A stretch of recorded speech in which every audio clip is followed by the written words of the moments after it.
Hola, hola con todos, con todas. Quien les habla es el psicólogo Roy Colca y el día de hoy vamos a abordar un tema sumamente importante como es el conocer las bases de los fundamentos de la terapia familiar sistémica. Es bien sabido que distintos enfoques están siendo utilizados para intervenir a familias, adolescentes, niños, niñas y distintos grupos. Sin embargo, esta terapia familiar sistémica ha acogido bastante importancia, ya que se ha visto que los resultados que ofrece en la búsqueda o en el alcance de sus objetivos resulta ser sumamente satisfactorio. Y como también se sabe, nosotros debemos conocer, seguramente algunos de ustedes que están en formación para ser psicólogos, psicólogas o se están formando como terapeutas, es importante conocer las bases de esta doctrina, de este enfoque como es la terapia familiar sistémica. Bueno, abarcando a grosso modo, a grandes rasgos, esta terapia resulta ser un sistema interconectado y data, habla principalmente de que en la familia todos los miembros están relacionados y las acciones que puedan tener cada uno de estos miembros afecta a los demás. Entonces los problemas no son vistos como algo exclusivo de una persona, de un individuo, de un miembro, sino por el contrario es un reflejo de las interacciones y las dinámicas de la familia principalmente disfuncionales. Entonces el terapeuta lo que hace que es en lugar de tratar a un solo miembro que muestre el síntoma, por ejemplo un hijo o una hija con problemas de conducta o un adulto con ansiedad, o alguna depresión o algún tipo de depresión o un estrés, el terapeuta lo que realmente es que busca entender cómo las interacciones y los roles dentro de la familia contribuyen al malestar general que puede ocasionar, y esto a su vez se puede disgregar en una suerte de epidemia psicológica que termina afectando a la familia en general. Se los planteo de esta manera. Por ejemplo, un adolescente tiene problemas de conducta. Entonces la terapia familiar sistémica nunca se va a centrar únicamente en corregir al adolescente. ¿Por qué? Porque el terapeuta examina cómo los padres responden a los comportamientos del hijo, si existe un patrón de comunicación tal vez conflictivo, o si uno de los padres está ausente emocionalmente, lo que podría estar exacerbando la situación. A veces suele pasar que alguno de los padres suele ser excesivamente permisivo y el otro demasiado estricto. Puede ser que haya una falta de coherencia en la disciplina y esto también puede estar alimentando el comportamiento del adolescente. Eh, entonces vemos lo importante que resulta ser el enfoque que tiene esta terapia para abordar precisamente no al individuo, sino a la totalidad de la dinámica familiar o de los miembros que conforman esta. Como toda terapia, por supuesto, pretende alcanzar algunos objetivos. El primero de ellos es, por supuesto, mejorar la comunicación familiar. La comunicación, además, resulta ser una de las soluciones prácticas y es una de las dificultades que poseen la mayoría de problemas. Esto sucede en pareja, esto sucede en problemas de grupos laborales incluso. Entonces, como principal punto de alcance en los objetivos tenemos que mejorar la comunicación familiar, y esto es lo que plantea justamente la terapia. ¿Por qué? Porque en una familia a veces se los planteo de esta manera: los padres evitan hablar de los problemas financieros, esto es un ejemplo por supuesto, ¿no? De los problemas económicos que tienen. Entonces esto genera muchas veces tensión y malestar en los hijos sobre todo. Entonces el terapeuta se enfoca en trabajar en las técnicas, ¿no?, de comunicación asertiva. ¿Para qué? Para que los padres puedan expresar sus preocupaciones, sus soluciones también de manera clara, sin temer mucho al conflicto. Entonces, en el alcance de este objetivo, facilitar la expresión de manera clara, abierta, de nuestros pensamientos, de nuestras emociones en todos los miembros de la familia resulta importante, porque también va a ayudar, ¿no?, a evitar patrones de comunicación disfuncionales, el hecho de no querer confrontar la realidad del problema nos hace un poco a veces evadir esto, o a veces manipulamos buscando alcanzar algo para nuestra conveniencia, o lo que mayormente sucede, ¿no?, que en este caso es la agresión pasiva. Otro de los objetivos, por supuesto, es reestructurar los roles familiares. ¿Por qué? Porque nosotros, como terapeutas, y se los comento a ustedes también, tenemos que tener la habilidad, la destreza de saber identificar y modificar, si así lo requiere, los roles familiares, ya sean rígidos o disfuncionales, porque la mayoría de veces impide el funcionamiento saludable del sistema familiar, y muchas veces no lo posee solamente el padre o la madre, muchas veces también lo poseen los tíos, lo poseen primos, personas cercanas o allegadas. Se lo planteo de igual manera a través de un ejemplo. Por ejemplo, muchas veces los adolescentes asumen el rol de padre o de madre, tomando responsabilidades que no les corresponden, por ejemplo, cuidar de sus hermanos pequeños o hacer las tareas domésticas. No confundiendo, por supuesto, que esto suele ser más cultural, esto es de nuestra coyuntura, sobre todo en Latinoamérica, ¿no? Porque históricamente los hermanos mayores han servido de figuras paternas o maternas hacia los hermanos menores. Sin embargo, cuando existe un excesivo cuidado, es decir, cuando existe la negligencia o el abandono del cuidado de los padres a los hijos, presenta esta característica, ¿no? Entonces, el padre muchas veces que es ausente puede beneficiarse, o el padre o la madre me refiero, puede beneficiarse de trabajar en terapia con el adolescente para que pueda regresar al rol del hijo o la hija, ¿no? Y la madre también recupere este rol de paternidad, ¿no?, de responsabilidad parental. Otro de ellos también, por ejemplo, es fomentar la comprensión mutua. Este está muy ligada a la comunicación. ¿Por qué? Porque ayuda a los miembros no solamente a saber expresar sus emociones, a aprender a comunicarse, sino a también a ser empático, y en este sentido utiliza mucho la comprensión de cómo sus comportamientos pueden afectar a los demás y cómo estos patrones pueden perpetuarse a lo largo del tiempo, porque muchas veces no son conscientes de las dificultades o de estos comportamientos que tienen. Entonces, sin darse cuenta, estos se perpetúan desde la infancia hasta la adolescencia, muchas veces hasta las primeras etapas de la adultez. Entonces, ya sabemos, es bien sabido que algo que no se conoce, pues es difícil de tratar. Esto sucede mucho en una familia donde los padres se quejan de que su hijo, generalmente adolescente, no muestra respeto. Entonces el terapeuta ayuda a los adolescentes a entender que al no ser escuchado por sus padres, se va a sentir ignorado o desvalorizado. A su vez también se puede enseñar a los padres cómo practicar la escucha activa para que el hijo también se sienta comprendido. Entonces, vemos que la dinámica de fomentar la comprensión mutua trabaja mucho las relaciones interpersonales, por supuesto no pierde de foco también las habilidades comunicativas que puedan tener o desarrollar los miembros de la familia. También tenemos la gestión de los conflictos. ¿Por qué? Porque toda familia, esta es una verdad, toda familia, toda pareja, incluso el ser humano, el individuo mismo tiene batallas consigo mismo o con su entorno, y no precisamente por desacuerdo, sino porque esto también parte de la clave del autoconcepto. El hecho de aprender a conocernos nos pone en el ojo de la duda, y eso muchas veces nos genera conflictos. Entonces, toda terapia principalmente la terapia familiar sistémica, que está enfocada en la resolución de estos conflictos, va a proporcionar al individuo o a la familia de herramientas y estrategias para poder resolver estos conflictos de manera saludable y constructiva.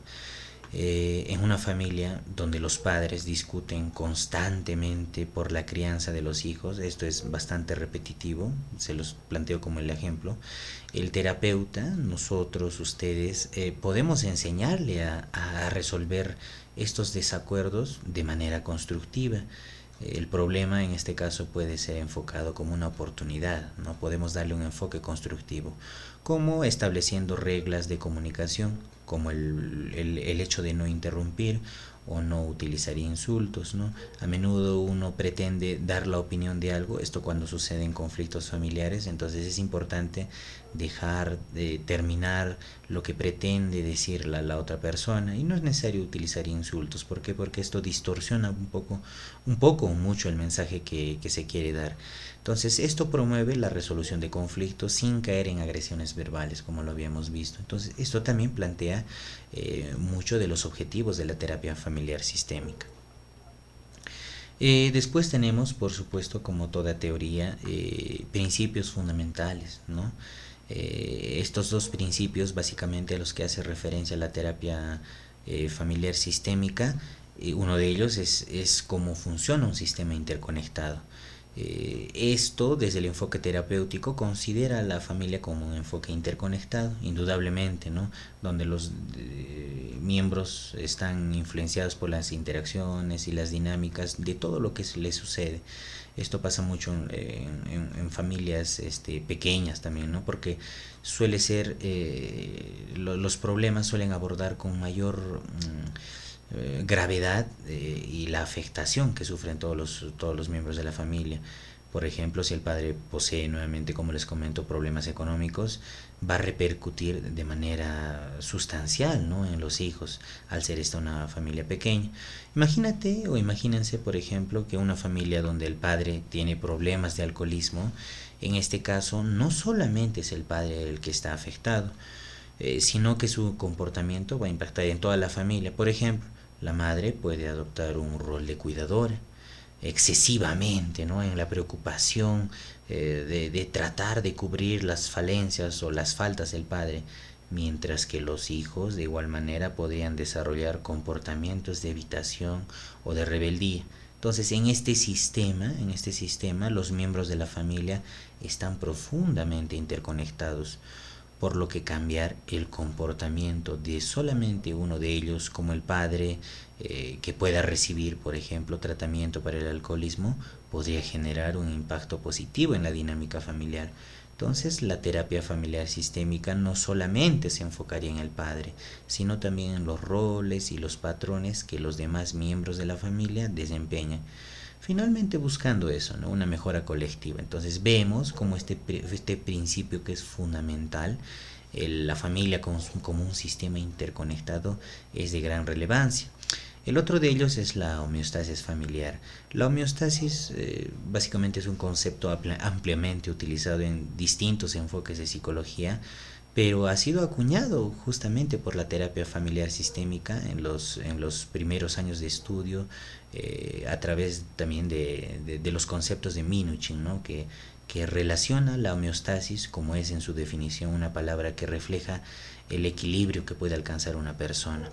Entonces, en esta homeostasis, las familias suelen tener la tendencia a mantener un equilibrio en sus dinámicas, aun cuando estas dinámicas son disfuncionales.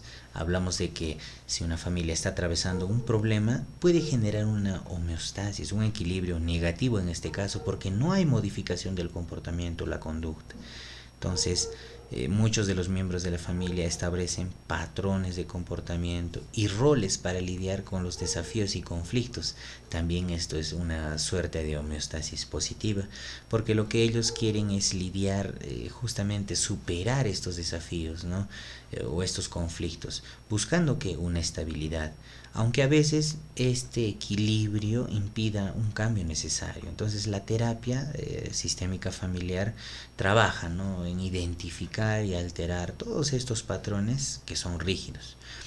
Imagina que en una familia, un hijo, un adolescente, lo planteo de esta manera porque los adolescentes suelen ser quienes más manifiestan estas dinámicas disfuncionales que son pues no tendencia ahora en las familias. Entonces imagina que este hijo adolescente comienza a actuar de manera rebelde, desafía las normas y causa conflicto con los padres.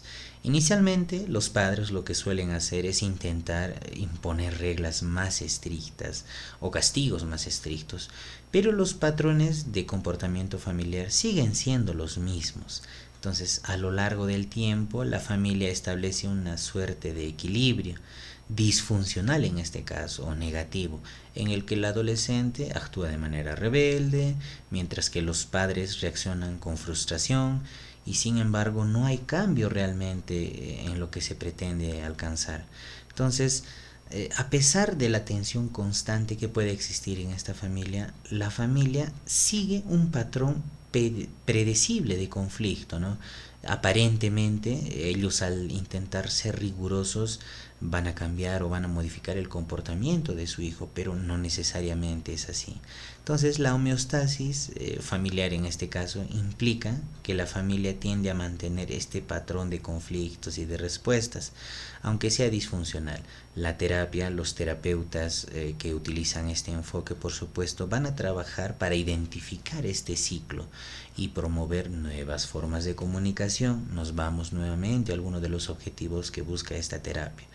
Y bueno, disciplina también, responsabilidad, ¿no? ¿Por qué? Porque estos van a favorecer el cambio, permitiendo que la familia se adapte mejor a las necesidades del adolescente y pueda reducir el conflicto. Posteriormente vamos a hablar un poco de las estrategias y de los métodos de intervención.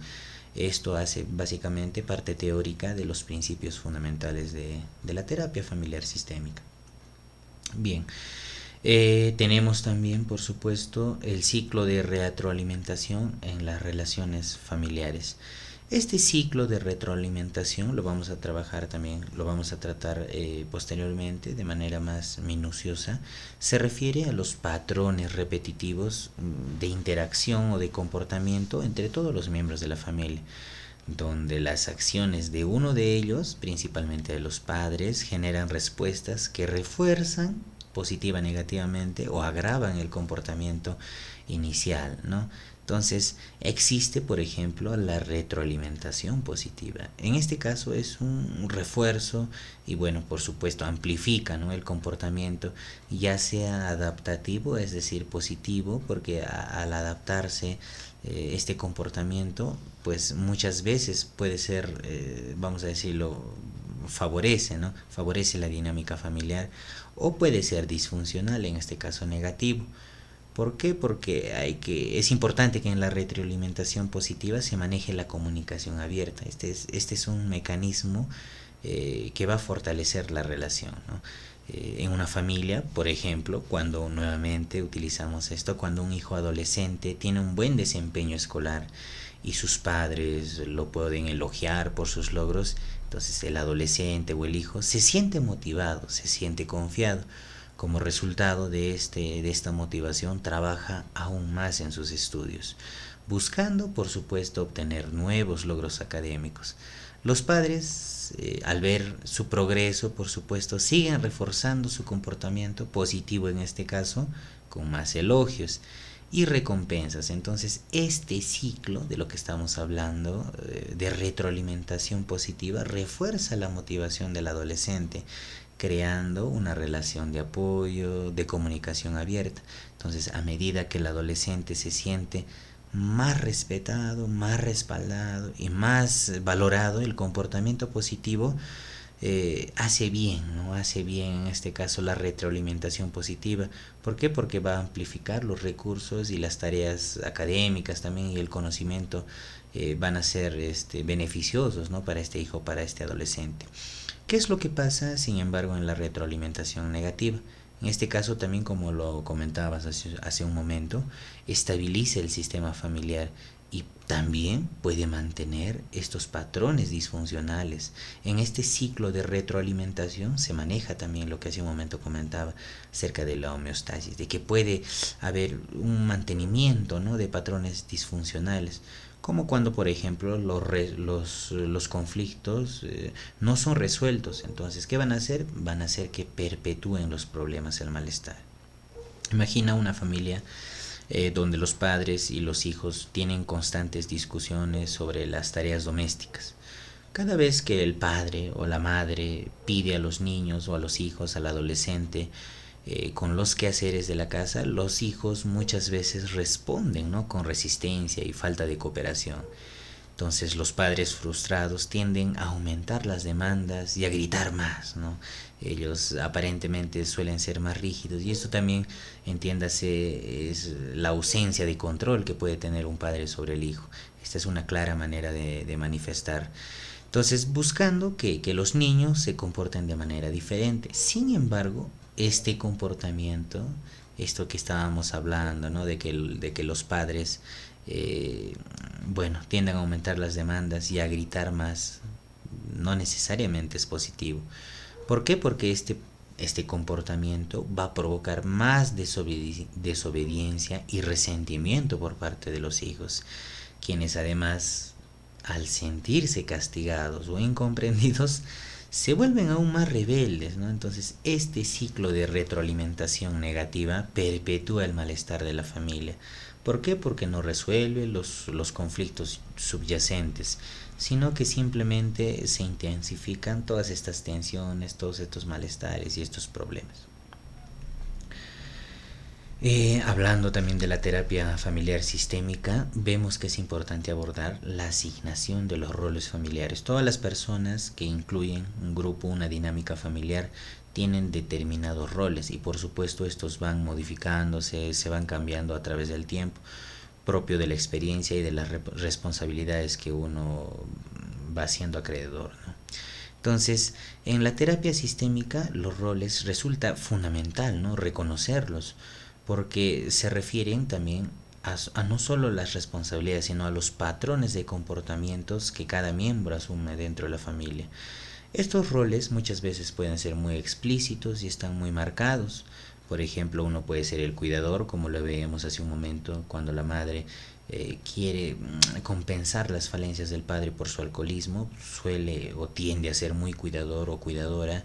Puede ser el rebelde en este caso, que también es el hijo adolescente, es propio también en algunos casos de la edad que está atravesando. O hay otra persona que suele ser un mediador, ¿no? Seguramente a ustedes les ha pasado que en las familias hay alguien que es en cierta manera más reflexivo y que trata o busca resolver los conflictos. Entonces esta persona asume un rol de mediador. Entonces la asignación de estos roles puede ser muy útil, como también puede ser muy disfuncional, porque algunos roles son muy rígidos o están mal definidos o se asignan a personas que no están en la potestad de poder afrontar dicha capacidad. Entonces la terapia también busca, a través de la terapia sistémica, reestructurar estos roles. En una familia, se los pongo como un ejemplo, claro está, el padre trabaja muchas veces fuera de casa y la madre asume la mayor parte de las responsabilidades domésticas. Este es un caso habitual, ¿no?, en la realidad peruana y en la realidad de Latinoamérica. Entonces, el hijo mayor de 16 años, de 17, de 18 tal vez, asume el rol de cuidador implícito, ¿no?, de sus hermanos menores al no estar presente el padre, porque entendemos que está fuera de casa. Entonces, ya que la madre también se siente sobrecargada y el padre no necesariamente está la mayor parte del tiempo, ¿no? Entonces el hijo, el adolescente, asume este rol de cuidador. El hijo menor, el de 10 años, por ejemplo, se convierte en el rebelde. ¿Por qué? Porque constantemente está desafiando las reglas, porque siente que la atención de la familia está centrada, no lo sé, ¿no?, en buscar otros objetivos, tal vez objetivos económicos. Entonces asume un rol más rebelde, también en búsqueda, ¿no?, de llamar la atención. El hijo mediano, por ejemplo, de 13, 14 años, toma el rol de mediador, intentando resolver los conflictos, ¿no?, entre el hermano mayor y el hermano menor, o entre los padres y los hijos. Esto muchas veces se caracteriza porque el mediador sacrifica sus propias necesidades emocionales. Entonces, todo este sistema de roles puede ser funcional a corto plazo, si puede ser un mes, 2 meses, 3 meses, hasta medio año. Pero a medida que pasa el tiempo y recordando por supuesto que el ser humano atraviesa distintas etapas en su desarrollo personal, los roles rígidos, sobre todo los rígidos, pueden generar muchas tensiones. El hijo mayor se siente sobrecargado, se siente abrumado por la responsabilidad de cuidar a los demás. El hijo menor se vuelve más rebelde como forma de expresar su frustración. El hijo del medio, que era el mediador en este caso, está constantemente estresado, ¿no?, por tratar de mantener la paz. Entonces, en la terapia familiar sistémica se podría trabajar en redefinir estos roles. El hijo mayor, por ejemplo, podría recibir más apoyo y más espacio para ser un adolescente casi adulto en lugar de cuidador, mientras que los padres, por supuesto, puedan asumir una mayor responsabilidad en la atención emocional y en la resolución de conflictos. El hijo menor podría también encontrar formas más saludables de comunicarse, y el hijo mediano, de igual manera, podría aprender a poner límites y priorizar sus propias necesidades. La reestructuración de todos estos roles lo único que va a ayudar es a promover una interacción más equilibrada, positiva, una homeostasis positiva y menos disfuncional dentro de la familia. Los famosos patrones de comunicación. En la terapia familiar sistémica, la comunicación, como lo hablábamos inicialmente, en la familia es fundamental. Me atrevería a decir que esta es una de las características más importantes, y no precisamente de este enfoque, sino de muchos otros enfoques que pretenden intervenir este tipo de problemas, ¿no? ¿Por qué? Porque son modos en que los miembros se expresan, se escuchan y se responden entre sí, ¿no? Entonces la terapia familiar sistémica, a través de estos famosos patrones de comunicación de sistema familiar, se enfocan en identificar nuevamente y cambiar estos patrones, ¿no?, sobre todo los disfuncionales, fundamentalmente tratando de alcanzar una comunicación más clara, más abierta, ¿no? En una familia, esto nuevamente se los planteo como ejemplo, me ha tocado, ¿no?, alguna vez algunos pacientes, sobre todo los padres, en el que tienen un patrón muy marcado, un patrón disfuncional basado en una agresión pasiva. Seguramente algunos de ustedes conocen cuál es la característica de esta agresión pasiva.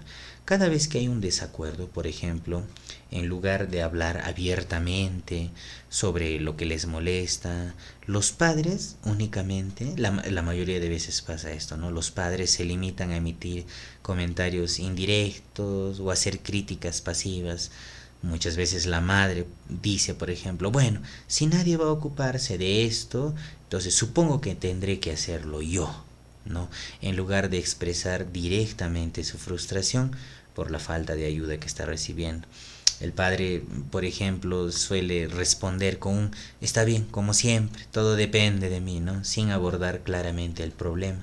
La madre manifiesta la problemática no de manera directa, y de igual manera el padre no lo termina de abordar como debe de ser. Entonces vemos que en este tipo de comunicación se crea un ambiente en el que los miembros de la familia no se sienten escuchados, no se sienten comprendidos, y esto a su vez va a generar resentimientos acumulados. Los hijos, por ejemplo, al observar este patrón, también comienzan a usar formas indirectas de comunicación, evitando abordar los problemas de igual manera como lo hacen los padres, y guardando muchas veces rencor o cierto recelo, ¿no?, en vez de expresar sus sentimientos de manera abierta.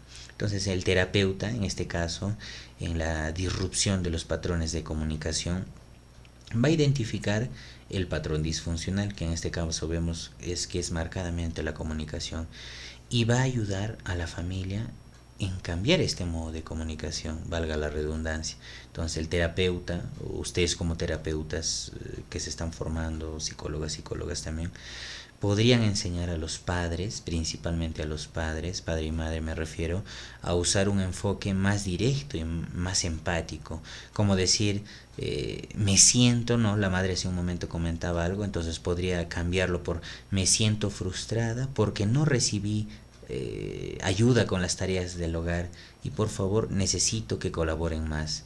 Entonces a los hijos se les podría ayudar a expresar sus sentimientos sin recurrir la evasión, sin recurrir a la agresión también. Entonces el objetivo principalmente de esto es romper estos patrones de comunicación.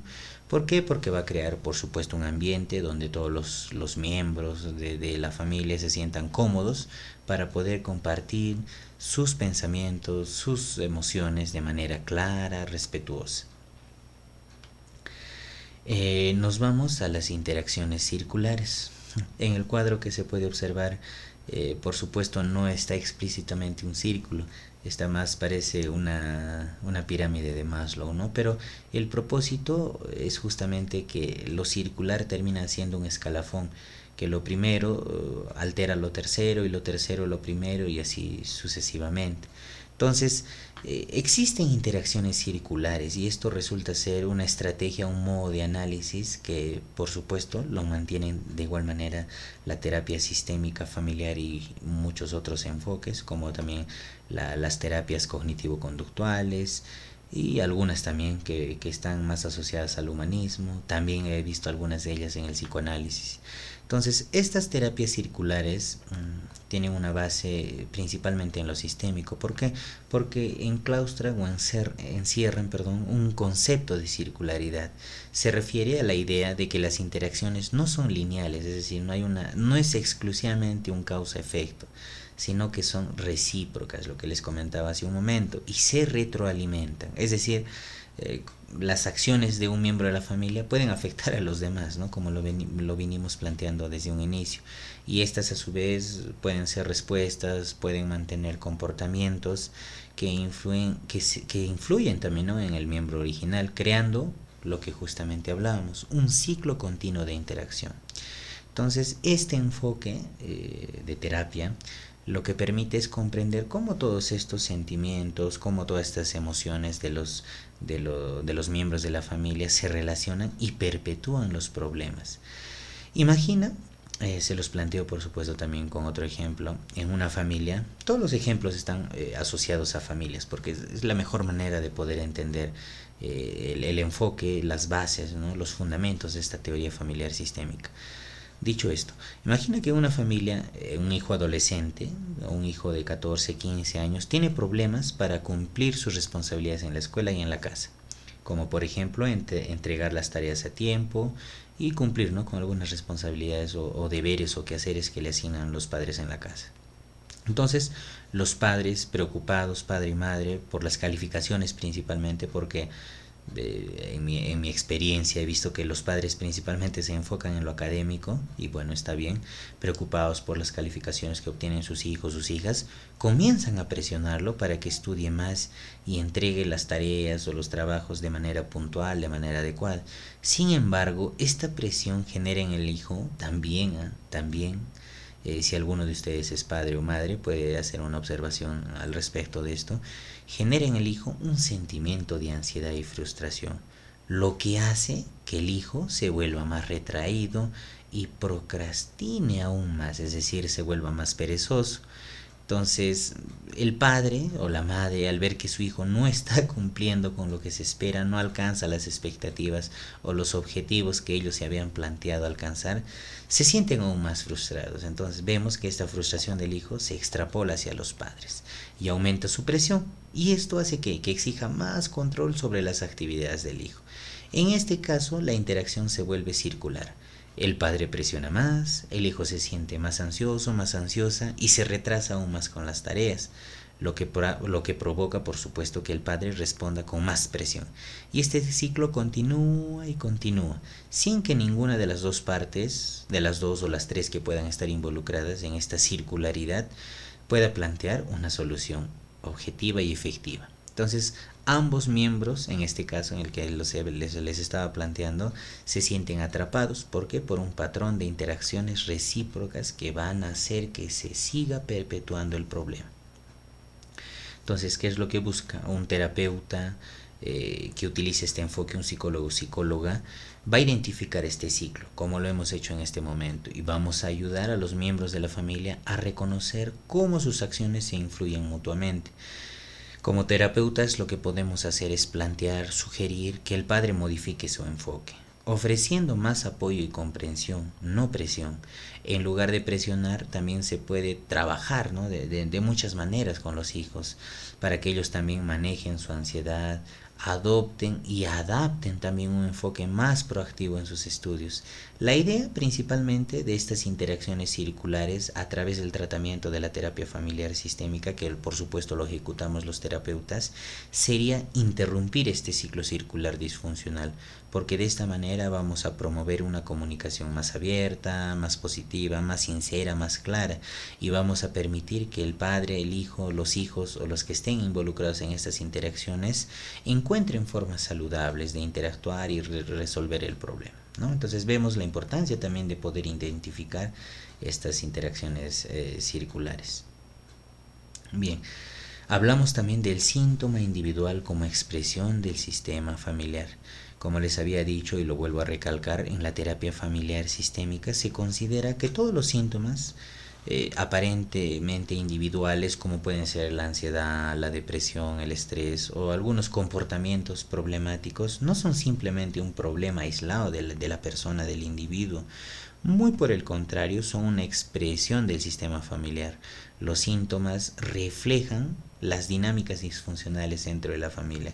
Es por eso que muchas veces hacemos las observaciones. Si a alguno de ustedes también les ha tocado trabajar con familias, es muy probable, hay mucho nivel en la certeza de la observación, de que cuando uno de los miembros posee problemas relacionados a la familia, bueno, este es un indicador de que hay un claro marcador de una familia disfuncional, ¿no? Entonces, los síntomas, los signos que pueden manifestar de estas personas reflejan, ¿no?, las dinámicas disfuncionales de la familia, como algunos conflictos no resueltos, ¿no?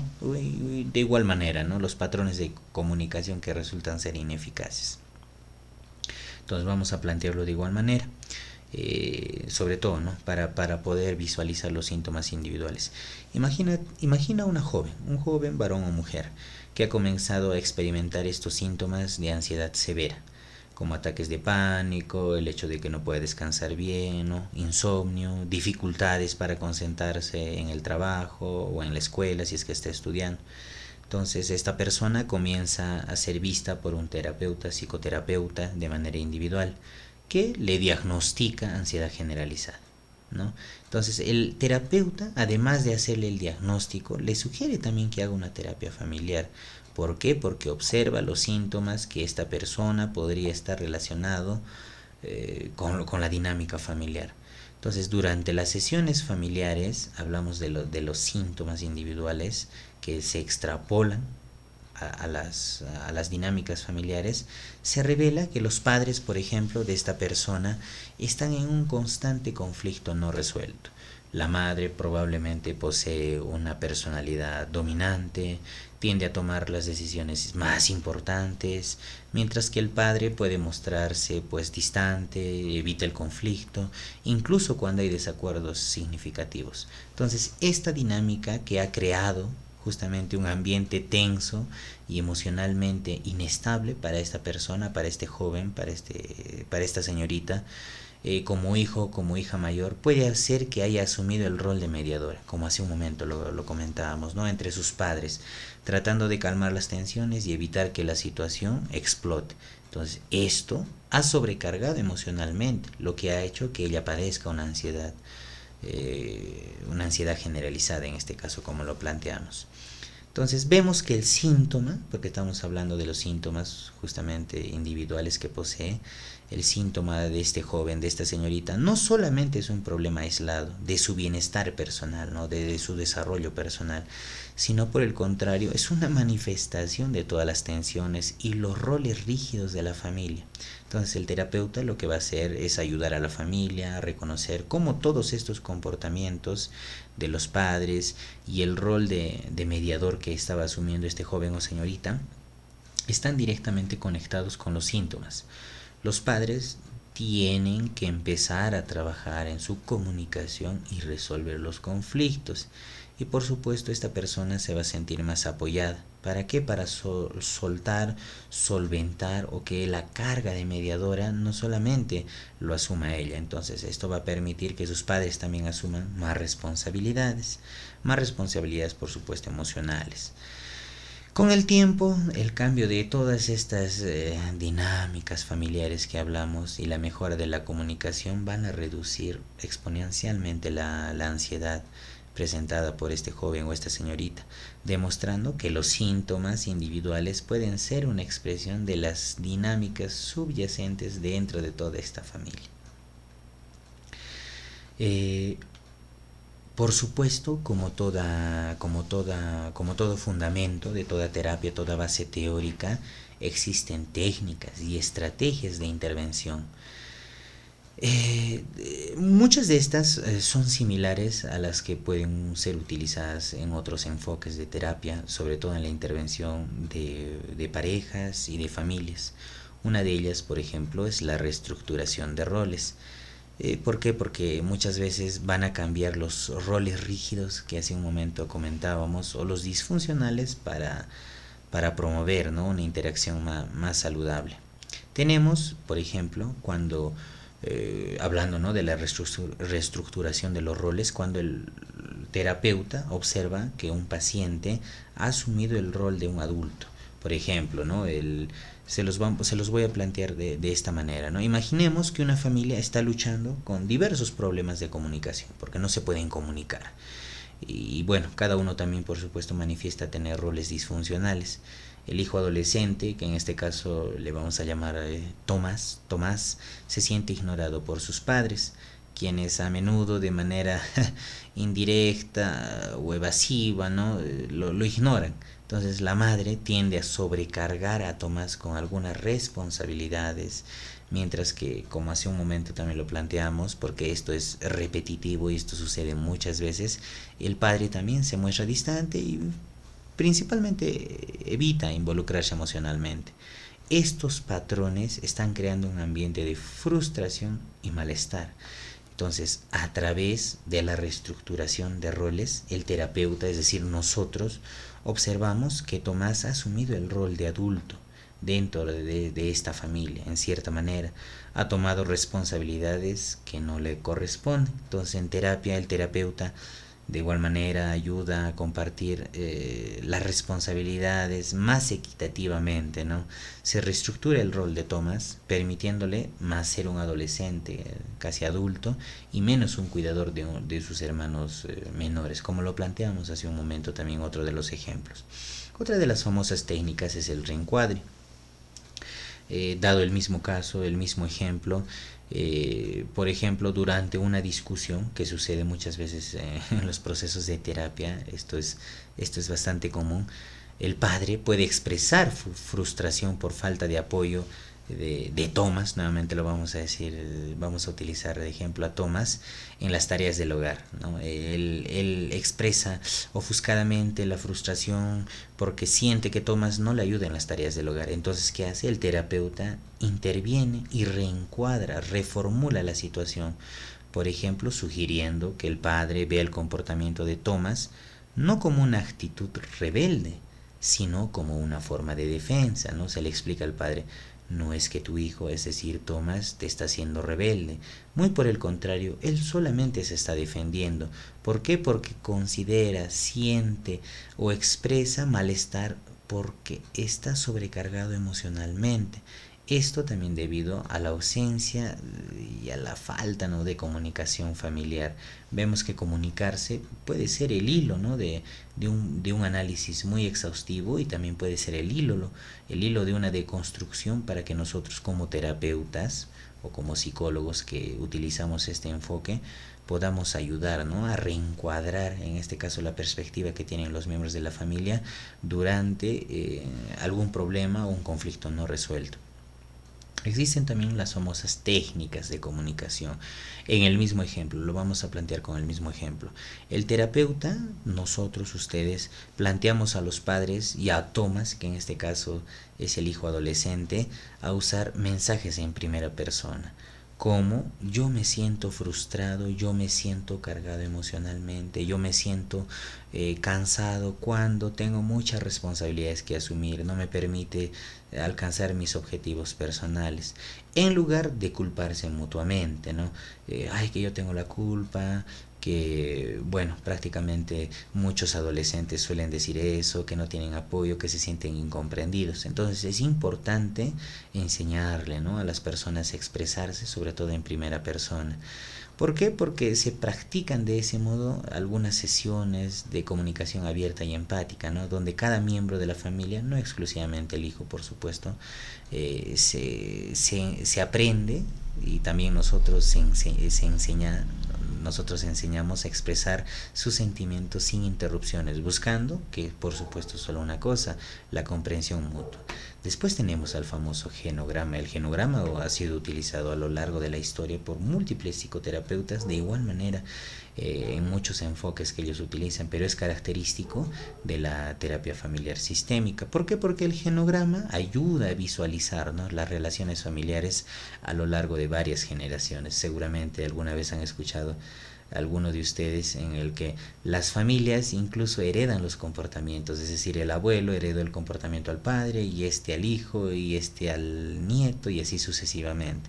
Entonces ahí podemos utilizar una técnica. El genograma se utiliza mucho, el terapeuta lo utiliza con las familias para poder ayudar a identificar, ¿no?, los patrones, como las tendencias de los miembros, por ejemplo, para evitar conflictos, ausencia en la comunicación, en la expresión emocional en generaciones anteriores, puede estar influenciado en las generaciones actuales. Entonces el terapeuta va a ayudar a reconocer cómo estos patrones se han transmitido y, por supuesto, también cómo pueden cambiarse. Y bueno, finalmente tenemos a las intervenciones en crisis. ¿Por qué? Porque durante la terapia muchas familias también atraviesan crisis. Hay una suerte de reconciliación y también hay una suerte de revictimización, ¿no? ¿Por qué? Porque, por ejemplo, ¿no?, se los planteé de otra manera. En los casos de enfermedades crónicas severas, muchas veces suelen enfermar algún miembro de la familia, hijos, padres o madres. Vamos a plantear en este caso una mamá que ha sido diagnosticada con una enfermedad grave. Entonces, el terapeuta, en este caso nosotros o ustedes, trabajamos con las familias, no nos enfocamos estrictamente en la individualidad del problema, porque entendemos que quien ha sido diagnosticada ha sido la madre, pero para trabajar en las intervenciones en crisis a través de este enfoque debemos, valga la redundancia, laborar con la familia, ¿no? ¿Para qué? Para ayudarlos a entender la situación, a enfrentar la situación, promoviendo una comunicación más abierta sobre sus miedos. Recordemos que muchas veces las familias, al no saber comunicarse, simplemente son introspectivos en sus pensamientos, es decir, sienten muchas cosas, cargan con mucho estrés, se deprimen en algunos casos, pueden generar distintos tipos de ansiedades. ¿Por qué? Porque no dan a expresar, no manifiestan sus miedos. Entonces esto puede ser una estrategia poderosa, ¿no?, porque va a ayudar a apoyarse mutuamente de manera efectiva durante todo este tiempo de incertidumbres. Por ejemplo, es un pequeño rasgo de una pequeña característica de las intervenciones en crisis. Entonces, todas estas intervenciones, todas estas técnicas y estrategias se pueden combinar. En realidad se puede utilizar el reencuadre y el genograma. Ninguna de estas es exclusivamente, ¿no?, funciona de manera exclusiva. No, se pueden combinar, incluso las 5. Es poco probable que se utilicen estas 5, por supuesto hay más, pero yo, al menos en la práctica, en la terapia, suelo utilizar 2 o 3 y suelen ser bastante efectivas, ¿no? Finalmente lo que queremos son transformar dinámicas disfuncionales en interacciones más saludables y afrontar las dificultades, por supuesto, de manera efectiva. Si les ha gustado esta pequeña parte introductoria, sobre los fundamentos de la terapia familiar sistémica, háganmelo saber, pueden dejar sus comentarios y por supuesto vamos a estar abordando acerca de otros aspectos, ¿no?, que se relacionan con todo esto. Vamos a plantear seguramente en próximos videos ejemplos, vamos a utilizar tal vez un caso clínico para poder ver la utilidad de esta terapia familiar sistémica. Ya sabes, puedes apoyarme dejando un like, dejando un comentario, compartiendo este video con alguien que consideres le pueda servir de ayuda. Nos vemos.